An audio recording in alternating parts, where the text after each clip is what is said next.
on to Neville Power, who I think is, a very big, well-known name here in Australia, is Supremo now as chairman of the National Covid-19 Commission. Now, just before we move to Nev, I would like to apologise to everyone in relation to Dr. Jim Chalmers, who we're very keen to speak to this morning, but unfortunately the technology has defeated us.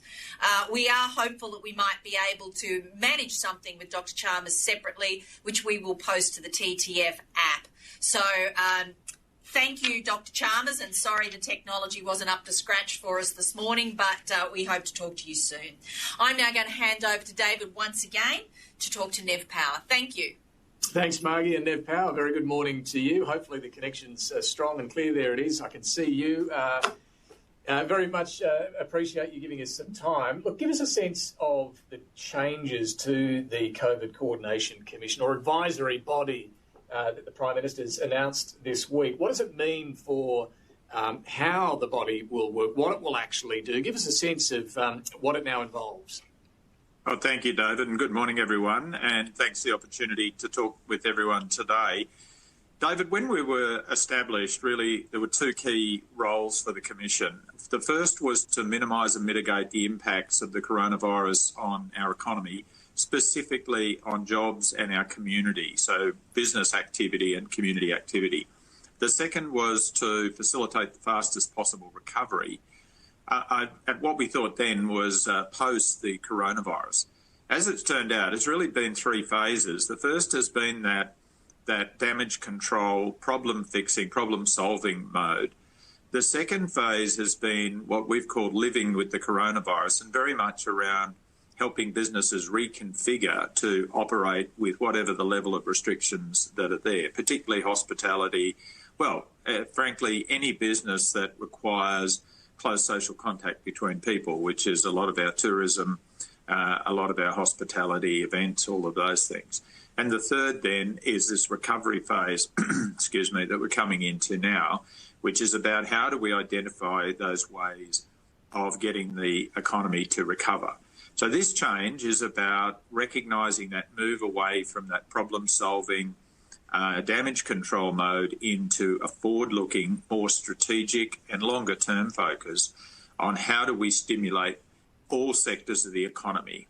And I guess two real critical issues here. We know that there'll be parts of the economy that will be slower to recover. There's been quite a lot of discussion about that this morning. There are also parts of the economy, though, that can recover more quickly and grow and therefore offset those parts of the economy that will be slower to recover. Our role...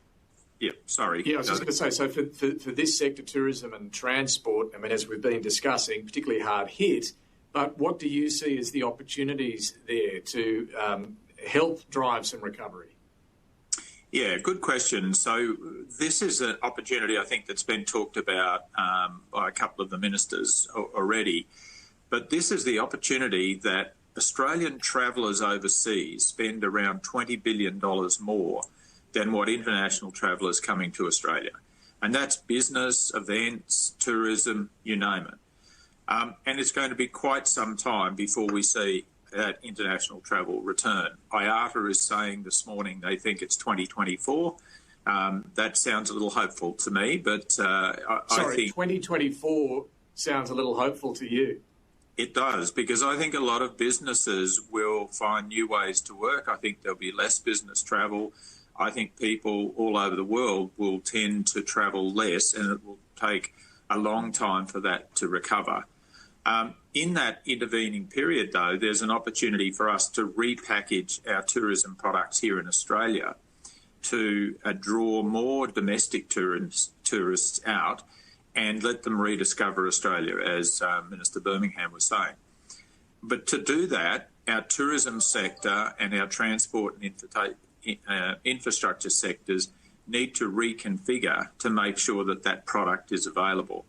Our Aussie tourists are a bit different to international tourists, and therefore there are some businesses that are going to find it really difficult.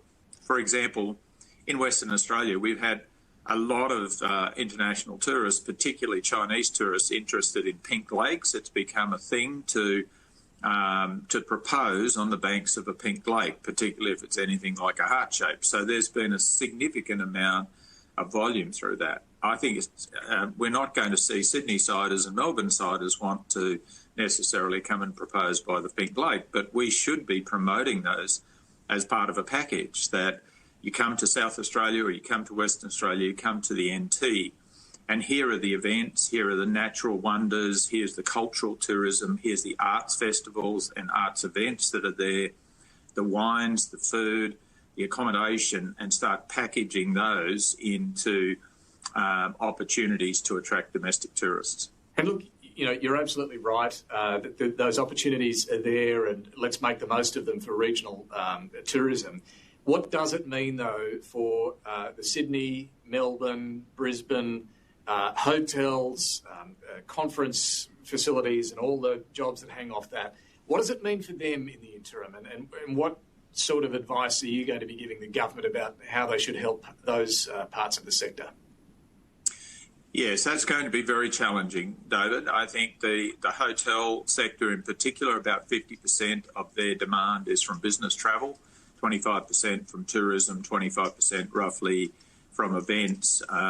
So I think that's going to be a very challenging sector going forward, and anything and everything that hangs off that. As we know, airlines, airports, all of the service and facilities that are provided around that, and accommodation and all the services provided around that.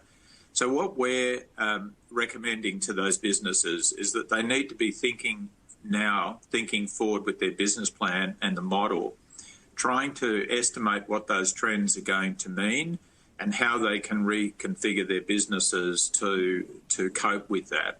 We know that it'll regrow, but it'll be a regrowth over quite some considerable time. But again, doing things like promoting staycations, promoting domestic travel, and rediscover your own cities, rediscover your own regions, rediscover your states, and rediscover Australia will get a lot of that tourism spend and a lot of that travel spend that was previously taken offshore spent here in Australia. So I think it is a repackaging, a refocus on domestic tourists, and about making sure that we understand what we can do to package things together to make them attractive. There, of course, are many other economic inputs that have to be considered, and I don't know if this is going to be the scope of the Commission or not, but things like industrial relations. There's a lot of debate around flexibility arrangements and longer-term industrial relations reform. Energy, I know there's a lot of discussion around what might come in the way of reform in the energy market as well. I mean, how broad is the scope for your body now to give advice on some of these other areas? David, we've got a fairly wide remit. We have a number of areas that we input to government. The first is on a number of roles that we've been tasked on, and things like what's the trend and transition of workforces in Australia, what skills do we need, how do we support the retraining and reskilling of people into the jobs that are there and away from the jobs that have disappeared. So there's a big focus around that, and we're doing a considerable amount of work there. We're working with Minister Birmingham on tourism, and we're co-hosting a tourism forum next month to start to think about how we can start to consolidate the tourism sector and respond to that. Particularly this one is on Northern Australia, so looking at how we can focus. Because in Northern Australia, those tourism operators have lost their winter season. That is the only season they have during the year, so they're particularly hard hit because of the timing of this. In addition to that, we're looking at higher education. We're looking at energy and advanced manufacturing. We've pretty much finished the reports on those, and that's about accelerating the recovery. Again, it's not a matter that we haven't looked at everything. We've tried not to be so broad that our advice is not meaningful. We've tried to provide a business perspective on things that can happen very quickly, existing technologies, and get people into jobs as quickly as possible. Just on the energy one then, does that mean more gas? Does it mean more renewables? What's your thinking there? Actually, both, David.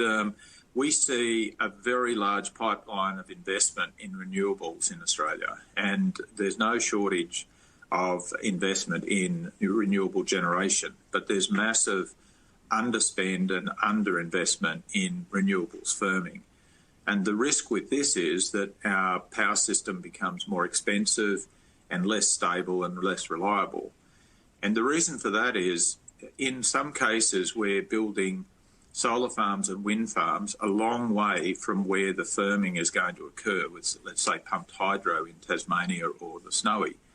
That means we need to build massive transmission lines to connect those up, and that's a fixed cost into people's electricity bills. And right now, households are already paying about 40% of their electricity cost is in the distribution network rather than the generation. We don't want to see that increase and just put a fixed price into the electricity system. So what we're saying is bring the renewables on. That's coming in with a lot of private investment, but also bring gas in to kickstart our manufacturing sector to keep the jobs that we have now in that sector and to potentially create new ones, and also provide firming which allows those renewables to come in without increasing the cost of electricity. And just, again, looking at this in a broad perspective, I mean, you and your fellow members on this body have a lot of expertise, a lot of business experience.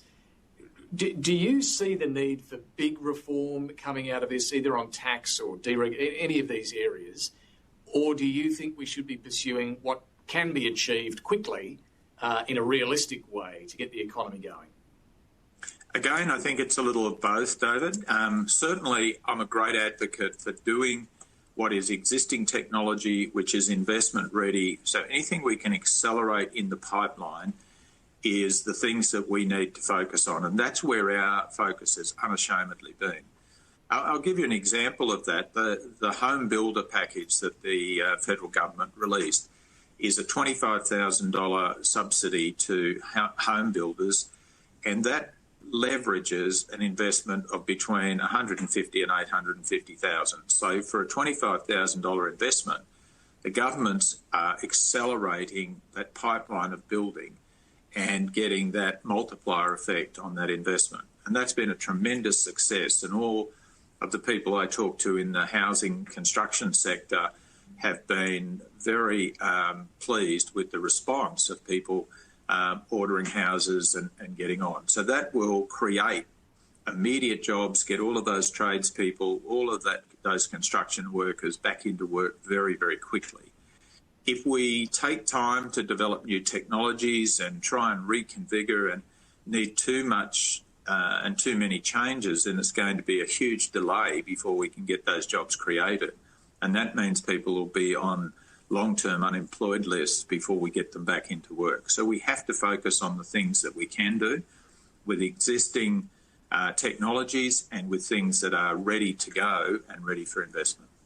And there's been some concern that the work you do through this body, we're not going to see a lot of it. It's now part of the cabinet process. I mean, we do appreciate, of course, your transparency in talking to us today, but can you just address that at all? Is this all going to happen behind closed doors now? David, we're covered by the governance processes and transparency and rules and regulations that cover the Prime Minister and Cabinet Office. So we're covered by those exact same rules and regulations. It's not appropriate that we talk about things publicly because these are considerations for government, and government takes advice and input from various sectors, not just us, of course. We're just one voice in amongst all of the information that government brings together to make their decisions. Our role is purely advisory, so they're not obligated in any way to use our input or decisions. So we don't want that discussion and debate going on in public any more than we currently have that around cabinet processes or the processes of policy development. So we are open and transparent in the sense that all of us have made declarations of our existing interest to the Prime Minister and Cabinet. It's managed through that system. We have withdrawn from any areas which could cause potential conflicts of interest in the specific projects we're working on. And we're running that process on the board the same we would a public company, so that we declare and recuse ourselves from any decisions or processes around conflicts of interest. Well, we do, as I say, appreciate you giving us a good sense today of the sort of areas you're working on and prioritising. So, Neville Power, thank you. Stay there. Margie, I'll hand it back over to you. Thanks, David. Thank you very much, David. Just waiting to come up on screen. I'm not certain if people can hear me yet. Okay. Well, Nev, thank you so much for joining us this morning. We really do appreciate it, because your role is so critically important in the mechanism going forward. Just wondering where Nev's gone from the screen there. Hoping he's still listening. I'm here, Margie, yes. Oh, good. Excellent. Terrific. Look, I just wanted to ask one of the questions that's come up here. I'm going to combine a couple of them that are really to do with the hospitality sector. And it's great news how attuned you are to the tourism and larger visitor economy and the issues that surround it. But we've had a question about the mandatory code of conduct for landlords and rents. And I'm conscious that some of that is state-based. But there's a deep-seated desire to see that extend in the same way that JobKeeper has, and in addition to that, in a bit of a recognition of how difficult it is going to be from a business travel perspective, which you've alluded to yourself. Do you think there's any possibility of something like a temporary stop on fringe benefits tax to encourage that business travel and business spend, etc.? So the landlord's piece and the FBT. Yeah, certainly, mate. These are two issues that have been raised with us and have been raised with Treasury. So I know that Treasury are considering all of those measures and all aspects of this, and have been very open to bringing proposals from industry to consider what's in the best interest.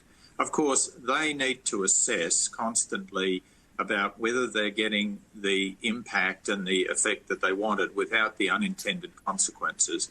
Unfortunately, any of these levers that Treasury or the government uses has a number of knock-on effects. And so what's good for one party might actually be quite damaging for another. So they need to take the whole perspective in, not only just the tenants, but they also need to think about the landlords and the strength of their businesses, what their ability to manage their ways through this as well. So it is a balancing act, but I can assure you that both of those have been presented to Treasury, and I know that they have given those consideration and will continue to do that as we see the path of the virus and what's likely to happen. I guess it goes without saying that we thought we were on a relatively smooth trajectory out of this virus until these latest outbreaks, and it's just reminded us again that as businesses, we need to remain agile and we need to remain ready to flex and change with the changing times of the coronavirus, because it's evident that this is so infectious, this disease, that it can generate enormous havoc and cause a lot of changes very rapidly. So businesses need to think about that and try to accommodate that in their plans going forward. It's almost like certainty is the rarest commodity now. Very much so. And I think I know we're all very focused around the health aspects of this, but to think about those outbreaks where we've had one individual that's had the coronavirus and they've infected by one way or another up to, say, 100 people from one night in a hotel from one person. So this is a deadly virus, and it's absolutely critical that we keep that physical distancing, personal hygiene, and the ability to respond very quickly. That's how we'll minimise the impact on businesses. So for all of us in business, small and large, and particularly in the hospitality, tourism and events businesses, we need to be thinking about how we do that, how we train our staff to an extra level now to make sure that we've got the very best way of managing and responding. And I wonder if I could just go back to an aviation question and perhaps to just clarify. I know we were talking about 2024. I think that's more about a return to normality as opposed to there being any international ports open, because I'm certainly hoping we're seeing a trans-Tasman bubble and a few Asian ports a lot sooner than that. Yeah, certainly, Margie. That was IATA data, and what they're saying is Yes. they return to normal. I apologise. I hope I didn't give anyone a heart attack with that, but that was the IATA release this morning predicting that it would take that long for international travel to get back to the volume that we had before. Back to normal. Yeah, Yes, absolutely. There's a few hearts stopping in a few places out there in digital land, but, all good. And I suppose the only other thing that I would like to ask you too is, and it comes back to this confidence issue, and it's come up quite a bit in the questions that are coming from the audience. It seems to be the ultimate imponderable, doesn't it? We can encourage people to do things, but in the end run, rebuilding confidence is really going to be the major trick here, regardless of what industry you're in. And if you look at the public transport sector, for example, this is going to be a very major issue going forward in terms of patronage and support for critical transport outcomes. It is, and I think will cause us to rethink major infrastructure and public transport. If people work from home more, that will reduce the demand on public transport. And as you said, if there's a lack of confidence that using public transport will cause infections and people are worried about that, then that will also reduce numbers. So a key part of the work that we've done in the Commission to date has been about putting those plans and processes in place to try and create as safe a workplace and public spaces as possible to provide that level of confidence to the public, to our health officials, so that they can see that businesses have taken a very responsible and very disciplined attitude to the way they're managing that. So that applies to public transport, open public areas in shopping centres, our hospitality and food service businesses. All of those are absolutely critical that we make sure that we can provide as much confidence to our customers, our employees and our health officials. Excuse me. Well, look, I'm conscious of the time and the fact that you've been incredibly generous, Nev. Thank you very much for joining us this morning, and thank you for all you're doing to guide us all back into what we hope will be a more normal environment. But hopefully we'll all be much more innovative and agile when we get to normal this time round. So thank you again. Thanks very much, Margie. I appreciate it. And thanks, everyone, and appreciate the time. Thank you.